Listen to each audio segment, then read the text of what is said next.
Hello, welcome to Lesson 11, Multiply Part 2. Use the distributive property to find a product. So here we're going to learn how to use distributive property, but for multiplication. So we're given 37 times 7, but what you want to do is you want to take out that 7 from both of these numbers. So it would kind of look like this. It'll be 7 times 30 plus 7.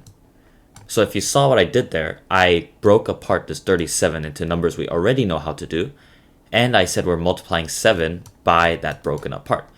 And then now that we've disassembled it, we can put it back together by multiplying this way. So 7 times 30, you can just do 7 times 3, which is 21, and add that 0, so it's 210, plus 7 times 7, which is 49, and that will give you your answer of 259. Now let's try one more time with number 2.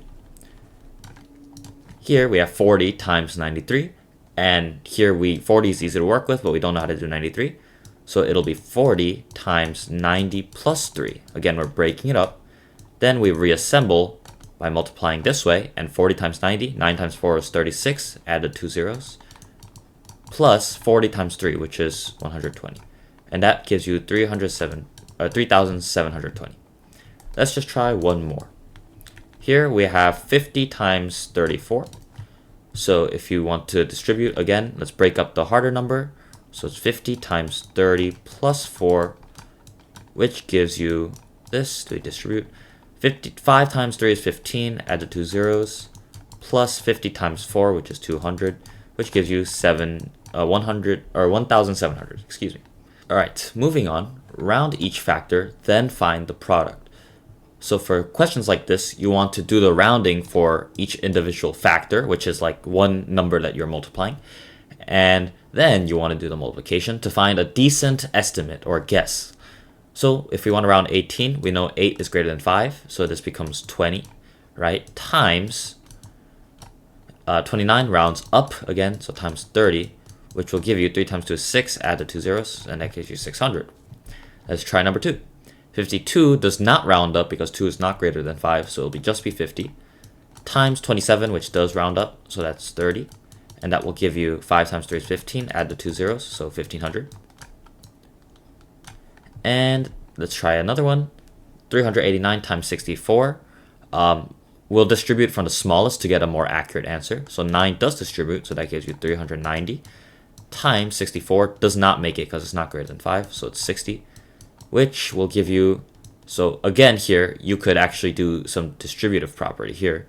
And let's do that, because you can say it's like 6 times 39, which is the same thing as 6 times 30 plus 9. If you do that, it's 180 plus 54, right? And if you add that up, that will give you 234. But we know we did that with tens, right, within the tens place, and the hundreds, so that should give you 23,400. All right, so on to word problems. The art teacher bought 3,300 crayons. She gave 20 crayons to each of the 157 students in her classes. How many crayons does she give to her students? Write the equation in distributive form. How many crayons does she have left over? So let's just focus on this first part. She gave 20 crayons to each of the 157 students in her classes. So that means 20 were given to each of the 157 students. So this is what will give us that number of crayons, but they want it in distributive form, right? So what you can do is you can break this up into 150 and 7.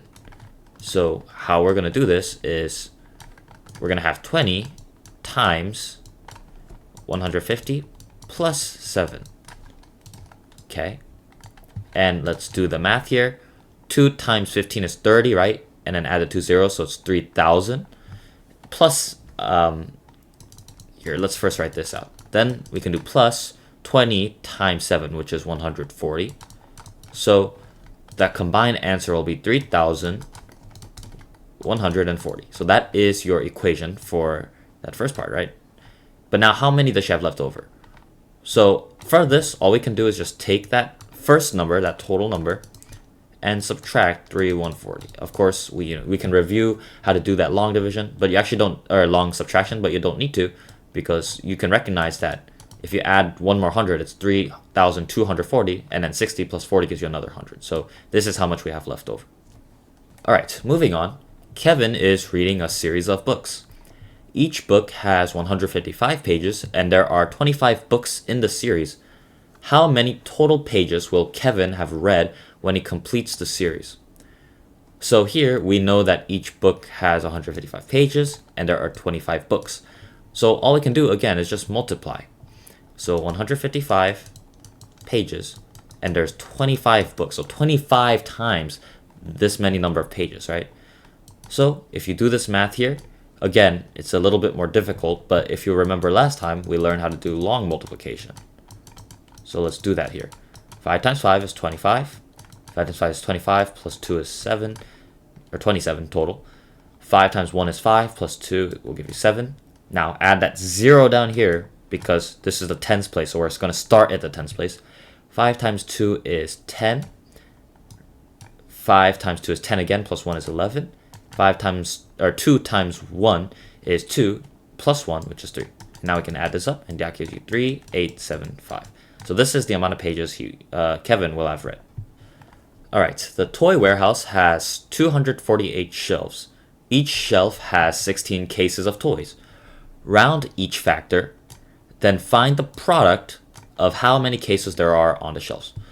So here, you might think it's similar to question 2, but this time we're rounding, so it makes our lives a little easier. So these are our two factors, right? They're the two numbers we're working with. 248 does round up, so that becomes 250. And 16 again does round up to give you 20. And this is the multiplication that we're going to do. Here, I guess you can, again, do long multiplication, but actually it's easier if you just look at the 25 and the 2. So 25 times 2 is 50 if you think about quarters, for example. And then you add a 2 zeros. So that will be 50 and then 2 more zeros. And your answer will be 5,000.